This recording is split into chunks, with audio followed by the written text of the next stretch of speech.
عربی میں شہر کو مدینہ کہتے ہیں، اسی سے مدنت مدینہ یعنی مدینہ ہے، جس کے معنی شہر آباد کرنے کے ہیں۔ سامعین، تمدن کا لفظ اسی مدینہ سے متعلق ہے۔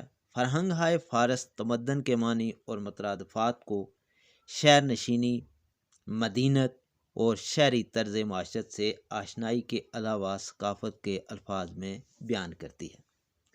اس سے پہلے کہ ثقافت سے بحث کی جائے، لفظ مدینہ سے متعلق یہ جان لیں کہ عربی میں مدینہ مطلق شہر کو کہتے ہیں، تاہم ال کے تخصیص کے ساتھ المدینہ کہا جائے تو اس سے مراد شہر رسول کے ہیں۔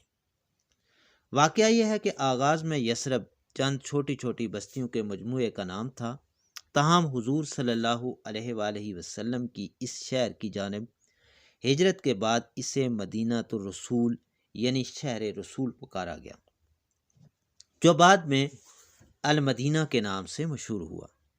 یہی وجہ ہے کہ اردو میں عام طور پر مدینہ سے مراد مدینہ منورہ لیے جاتے ہیں اور شہر مدینہ بھی پکارتے ہیں۔ دیکھیں شاعر رحیم اللہ شاد کیا کہا کرتے تھے، یعنی کیا کہہ رہے ہیں کہ اگر گزرے گی میری زندگی شہر مدینہ میں، عبادت کے لیے اے شاد ان کا آستاں ہوگا۔ جو مدینہ منورہ سے منسوب ہو اسے مدنی کہتے ہیں۔ اس کے برخلاف مدینہ المنصور کی جانب منسوب مدینی اور مدینہ کسرہ سے نسبت رکھنے والے کو مدائنی کہا جاتا ہے۔ اب ثقافت کا ذکر ہو جائے کہ گھوم پھر کر اس کا تعلق تہذیب و تمدن سے جڑتا ہے۔ یہی وجہ ہے کہ جس طرح انگریزی میں تہذیب اور تمدن کو سویلائزیشن کہتے ہیں، اسے سنسکرت میں تہذیب اور ثقافت ہر دور میں، یعنی سنسکرتی لفظ جو ہے وہ آیا ہے۔ سنسکرت کا سا مسئلہ اردو کا بھی ہے، چنانچہ ایک معروف اردو لغت ثقافت کے ضمن میں وضاحت کرتا ہے کہ کسی قوم یا گروہ انسانی کی تہذیب کے اعلیٰ مظاہر جو اس کے مذہب، نظام اخلاق، علم و ادب اور فنون میں نظر آتے ہیں۔ اس کے بعد لغت نویس نے مزید وضاحت کے لیے لفظ تہذیب سے رجوع کرنے کا مشورہ دیا۔ سامعین، ثقافت لفظ ثقف سے مشتق ہے، جبکہ ثقف کے معنی کسی چیز کے پا لینے یا کسی کام کے کرنے میں مہارت سے کام لینے کے ہیں۔ اسی لیے عربی میں حاذق و ماہر ہونا ثقف العلم و صناعہ کہلاتا ہے، اور تعلیم و تربیت حاصل کرنے کو تثقف فی مدرسہ کہا جاتا ہے۔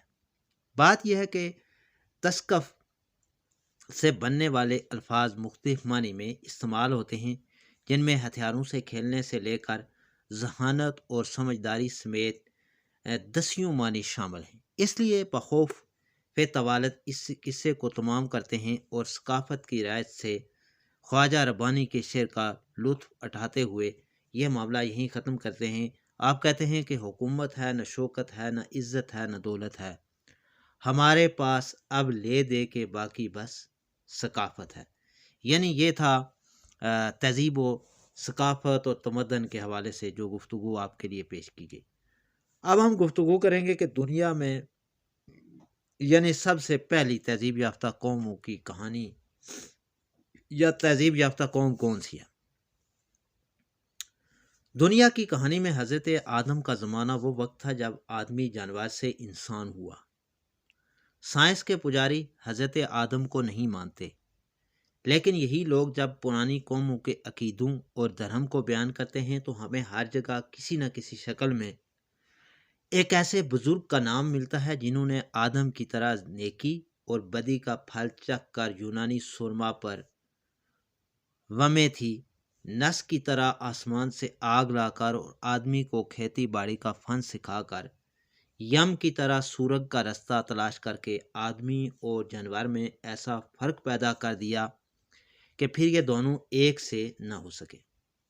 سامعین، پرانی قوموں کی روایتوں پرانوں یا دیومالا میں یہ بیان کیا جا چکا ہے کہ آدمی کو دنیا آباد کیے بہت دن نہیں ہوئے تھے جب ایک طوفان آیا جس میں تھوڑے سے لوگوں کے سوا سب ڈوب گئے۔ اگلے وقتوں میں عقل کی دھار اتنی تیز نہیں تھی کہ جہاں پر رکھی جائے وہیں کاٹ دے۔ شاید لوگ اس دہاڑے سے کاٹنے کے علاوہ اور کام بھی لینا چاہتے تھے، اور اس لیے ہمیں مذہبی عقیدے اور قصے کہانیاں، تاریخ اور خیالی باتیں سب ایک ہی گتھی میں سلجھا دینے کو ملتی ہیں۔ یا یہ سمجھیے کہ یہ ایک باغ ہے جسے ہم اتنی دور سے دیکھ رہے ہیں کہ چمن میں چمن، رنگ میں رنگ، پھول میں پھول مل جاتا ہے۔ ان قصے کہانیوں میں کانٹ چھانٹ کرنا بے ادبی معلوم ہوتی ہے۔ یہاں تو بس دیکھیے، لطف اٹھائیے اور سبق حاصل کیجیے۔ سامعین، طوفان کی لہروں اور گردابوں میں جب دنیا متھی جا چکی تھی تو زندگی کی اکھڑی ہوئی جڑیں پھر جمنے لگیں، اور کہیں کہیں یہ خاصی مضبوط جمی۔ دریائے نیل کی وادی میں، جنوبی عراق میں، ہندوستان میں دریائے سندھ کے کناروں پر، اور چین میں دریائے ہوانگ ہوا انگ ٹسی کیانگ کے دہانوں پر۔ لیکن دنیا کی آبادی بس اتنی بستیوں میں نہیں تھی، ایسی بھی بہت سی نسلیں تھیں جنہیں کہیں کوئی ٹھکانہ نہیں ملا۔ انہیں خانہ بدوش کہتے ہیں۔ گویا وہ اپنا گھر کاندھیوں پر لادے مویشیوں کو چراتی گھوما کرتی تھی۔ جب ان کی تعداد بہت بڑھ جاتی یا پھر وہ پھرتے پھرتے بڑی بستیوں کے پاس پہنچ جاتی تو ان میں اور بستی والوں میں، جنہیں وہ ظاہر ہے لوٹنا چاہتے تھے، خوب لڑائیاں ہوتی۔ ان میں آخرکار خانہ بدوش ہی جیتتے تھے۔ وہ بستی والوں کو مار ہٹاتے اور خود ان کی جگہ آباد ہو جاتے۔ پھر 300-400 برس بعد کسی اور قوم کے ہاتھوں میں یہ نئی بستی بھی اجاڑ کر نئے لوگوں سے بسائی جاتی۔ تہذیب کے پرانے مرکز گڑھے بار پانی میں شکر کے 2-4 ڈلے تھے۔ پانی ہلا دیا جاتا تو وہ گل جاتے، پھر جب وہ ٹھہر جاتا تو شکر بیٹھ جاتی، لیکن پانی کو ہلانے والے کچھ نہ کچھ مٹھاس بھی اپنے ساتھ لاتے تھے۔ گلنے کے بعد جو شکر جمع ہوتی وہ پہلے سے کچھ زیادہ ہی ہوتی، اور گڑھے کا پانی بھی ذرا اور میٹھا ہی ہو جاتا۔ اس طرح تہذیب پھیلتی رہی۔ عراق، مصر، ہندوستان کے علاوہ بحر روم، جسے انگریزی میں سیمی ڈیٹیرین کہتے ہیں، کے ساحل پر، فلسطین میں، شام میں، کریٹ کے جزیرے میں، اٹلی کے ضلع ایڈوریا میں، شمالی افریقہ میں، آج کل کے شہر تونس کے قریب تہذیب کے مرکز قائم ہوئے۔ ہمارے عالم ابھی بھی یہ طے نہیں کر پائے کہ مصر کی تہذیب سب سے پرانی ہے یا جنوبی عراق کی سومیری تہذیب، لیکن یہ دونوں بہرحال 8-10 ہزار برس پرانی مانی جاتی ہیں۔ اور ہندوستان کے اندر ہڑپا اور موہنجو داڑو میں جن بستیوں کے نشان ملے ہیں، ان میں سب سے پرانی ان سے کچھ کم نہ ہوں گی۔ مصر کے پرانے شہر تھیبز، ممفس اور ہیلی اوپولس، جنوبی عراق میں بابل، اور شمال میں نینوا، کریٹ میں شہر کنوسوس، تہذیب کے اس دور میں آباد ہوئے اور سینکڑوں برس آباد رہے۔ اب سے کوئی 4,500 برس پہلے ایک نئی نسل نے، جس کا ہمیں نام تک معلوم نہیں ہے، اور جو اپنے آپ کو آریہ یعنی پاک یا پوتر کہتی تھی، خدا جانے کہاں سے نکلی، اس نے جنوبی یورپ، عراق، ایران اور ہندوستان پر قبضہ کیا۔ پرانی تہذیب کو کچھ مٹایا، بہت کچھ اختیار کر کے اپنے رنگ میں رنگ دیا۔ ہندوستانی، ایرانی، یونانی اور رومی آریہ تھے تو سب ایک ہی خاندان کے لوگ، مگر سب نے الگ الگ طبیعت اور مزاج پایا تھا، اور سب نے دنیا میں مختلف یادگاریں چھوڑی۔ سامعین، آریوں کا سب سے پہلا سامراج ایران میں قائم ہوا اور شام سے لے کر ہمارے دریائے سندھ تک پھیلا۔ پھر اسے یونانی آریوں کے مشہور بادشاہ سکندر نے مٹایا، اور اسی کے تھوڑے دن کے بعد ہندوستان میں موریہ سامراج کی بنیاد پڑی۔ یہ ادھر ختم ہوا تھا کہ مغرب میں رومی سلطنت کا ستارہ چمکا۔ اسی زمانے میں نئی خانہ بدوش نسلوں نے منگولیا کی چراگاہوں سے نکل کر ذرا سی مدت میں ہندوستان، ایران، ترکی اور مشرقی یورپ کو برباد اور پھر آباد کیا۔ اور یہیں شروع سے حضرت عیسیٰ کے زمانے تک کی تاریخ کی موٹی موٹی باتیں اب آپ کے ساتھ شیئر کی جا رہی ہیں۔ کہ اسی زمانے پر دوسرے پہلو سے اگر نظر ڈالیں تو دیکھیں کہ ان 6-7 ہزار برس میں انسان نے کتنی ترقی کی۔ 8,000 قبل مسیح کو پتھر کا یعنی جدید پتھر کا زمانہ کہتے ہیں۔ 7,000 قبل مسیح پہلے مکان بنے اور 6,000 قبل مسیح سومیری تہذیب کی ابتدا ہوئی۔ سومیریوں نے لکھنا شروع کر دیا کہ مصر کا پہلا شاہی خاندان 5,000 قبل مسیح مونجو داڑو اور ہڑپا کے پہلے شہر بنے۔ فونیکی تہذیب کا آغاز پہلے جہاز سے 3,000 قبل مسیح ہوا، یعنی عراق، مصر، ہندوستان اور بحیرہ روم کے ساحل پر شہری زندگی فونیکی تجارت کے ساتھ وہ ابجد پھیلی جو انہوں نے عراق کی مصری طرز تحریر کو ملا کر تیار کی تھی۔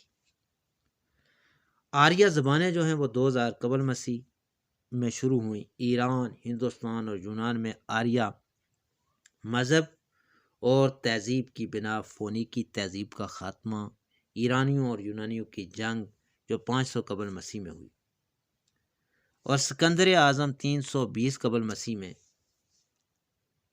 ہم جسے تہذیب کہتے ہیں اس کے معنی ہے دین، ایمان کے دھرم، قانون اور علم کے سائے میں اپنی زندگی بسر کرنا، اپنی محنت سے اس زندگی کو سرسبز رکھنا، نیک حوصلوں سے اس کو رونق دینا اور صنعت و تجارت کے ذریعے سے وہ چیزیں حاصل کرنا جن سے آرام پہنچتا ہے یا جن کی خوبصورتی دل کو خوش کرتی ہے۔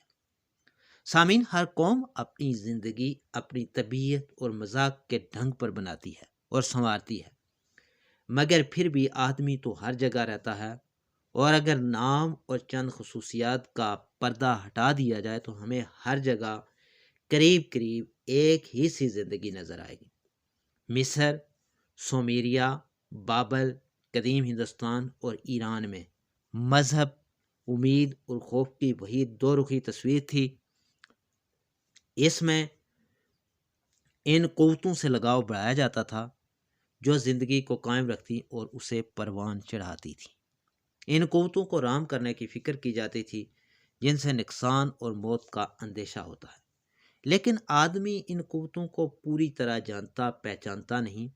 وہ اتنی بڑی ہیں اور اسے ہر طرف سے اس طرح گھیرے ہوئے ہیں کہ اس کی عقل حیران رہتی ہے اور انہیں طرح طرح کی شکلوں میں تصور کرتا ہے، طرح طرح کے نام دیتا ہے، اور جس بات کو وہ صاف صاف کہہ نہیں سکتا اس لیے کہ وہ صاف صاف سمجھتا نہیں، اسے وہ ایک کہانی بنا دیتا ہے۔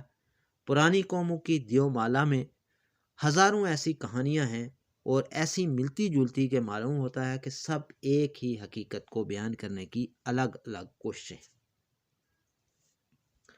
مذہب کے اس شاعرانہ پہلو کے ساتھ ہمیں ہر جگہ دھرم اور قانون بھی شروع ہی سے ملتے ہیں، اور انہیں آپ دیکھیے تو وہ آج کل کے قانون سے بہت مختلف نہیں، بلکہ بعض باتوں میں آج کل سے بہتر بھی ہیں۔ مصر میں اوسیرس اور اس کے بعد کئی بادشاہوں نے، بابل میں شاہ ہمورابی نے، یہودیوں کے موسیٰ نے، کریٹ کے جزیرے میں مینوس نے مذہبی، اخلاقی اور معاشرتی یعنی سماجی قانون بنائے۔ مصری قصوں سے پتہ چلتا ہے کہ یہ لوگ اپنی عورتوں سے ڈرتے اور دبتے تھے، اور یہ خیال صحیح نہ ہو تب بھی ہم یہ تو جانتے ہیں کہ مصر اور بابل میں عورتیں شادی کے بعد شوہر کی ذات یا اس کے خاندان میں گم نہیں ہو جاتی تھی، بلکہ ان کا اصل رشتہ اپنے ماں باپ ہی سے رہتا تھا اور وہ آسانی سے طلاق لے سکتی تھی۔ قانون کے بعد ہم اس زمانے کی زندگی اور شعبوں کو دیکھیں تو بڑی حیرت ہوتی ہے۔ مصر اور بابل میں حکومت کی طرف سے آبپاشی کا پورا انتظام تھا، دریاؤں سے نہریں کاٹ کر دور تک پانی پہنچایا گیا تھا، اور سیلاب اور بارش کے پانی کو جمع رکھنے کے لیے بڑے بڑے تالاب بنے تھے۔ جان و مال کی حفاظت کو ہر بستی میں پولس اور شہروں میں فوج تھی، اور ہم تک مصر اور بابل کے کئی ایسے قصے پہنچتے ہیں جن سے معلوم ہوتا ہے کہ بادشاہ خود قاعدے اور قانون کا بہت لحاظ کرتے تھے اور سرکاری ملازموں کو ظلم و زیادتی سے روکتے رہتے تھے۔ مصر میں ایک قسم کی نرم تنے کی بانسی بھی ہوتی تھی جسے پیپیرس کہتے تھے۔ اس کے چھال سے آسانی کے ساتھ اس طرح کا کاغذ تیار کیا جاتا تھا مصری شروع میں تو جس چیز کا ذکر کرنا ہوتا اس کی تصویر بناتے تھے، مگر آہستہ آہستہ انہی تصویروں سے ایک ایسا لکھنے کا طریقہ نکالا گیا جس میں آدمی جلدی اور صفائی سے اپنا مطلب ادا کر سکتا ہے۔ لکھنے پڑھنے کے علاوہ علم بھی تھے، اور جو اس زمانے میں حاصل کیے گئے، وقت کو سالوں میں، سال کو مہینے میں، اور ہفتے دن کو پیروں میں سب سے پہلے بابل والوں نے تقسیم کیا، اور دھوپ گھڑی سب سے پہلے انہی نے بنائی، ستاروں اور برجوں کے نام انہی نے رکھے، اور شب گھڑی نکالنے اور ستاروں سے فال دیکھنے کی رسم انہوں نے شروع کی۔ مصریوں نے جنتری بنائی، اور حساب اور اقلیدس یا جیومیٹری میں انہوں نے جو کمال حاصل کیا اس کے ثبوت کے لیے اہرام مصر یعنی پیرامڈز موجود ہے۔ ان میں جو سب سے بڑا ہے وہ سینکڑوں من وزنی پتھروں سے بنا ہے، جن کی تعداد 1,20,000 کے قریب ہوگی۔ یہ پتھر بغیر چونے مسالے کے ایسی صفائی سے بنائے گئے ہیں کہ ان کے جوڑ مشکل سے دکھائی دیتے ہیں، جس کا ذکر ہم اپنی گزشتہ ویڈیو میں کر چکے ہیں۔ سامعین، سب سے زیادہ تعجب تو اس وقت ہوتا ہے جب ہم مورتوں اور تصویروں میں اس زمانے کے لوگوں کی صورتیں دیکھتے ہیں، اور ان کی صحبتوں اور دلچسپیوں کا نقشہ ہمارے سامنے پیش کیا جاتا ہے۔ عراق، مصر اور کریٹ کے لوگوں نے بس یہی نہیں کیا کہ ایسے قانون اور زندگی کے ایسے اصول بنائے جن سے ان کی تہذیب مدتوں قائم رہی، یا علم اور فن کو ایسے درجے پر پہنچایا کہ ان کے کارنامے دیکھنے والوں کو حیرت میں ڈال دیا۔ زندگی کی تمام ضروریات کو پورا کرنے کا انہوں نے ایسا انتظام کر لیا تھا کہ انہیں اپنی معاشرت کو طرح طرح کی نفاستوں سے سنوارنے کا موقع تھا۔ ان کی صورتوں سے شائستگی ٹپکتی تھی، وہ مہذب میل جول کے آداب سے واقف تھے۔ ان کی عورتوں نے وہ تمام ترکیبیں معلوم کر لی تھیں جن سے ناک، نقشے یا ڈھیل ڈھول کی کسر پوری کی جاتی تھی، اور آرائش کے اس فن کے قدردان بھی کم نہ تھے۔ دریا اور باغوں کی سیر، دعوتیں، محفلیں، یہ سب روزمرہ کی باتیں تھیں۔ اہل فن کی قدر، پردیسیوں کی خاطر مدارت، محتاجوں کی مدد، اس میں ہم آج تک کوئی ایسا ڈھنگ نکال نہیں سکے جس کی انہیں خبر نہ تھی۔ تہذیب کا اجالا جیسا اب ہے ویسا ہی کچھ تب بھی تھا۔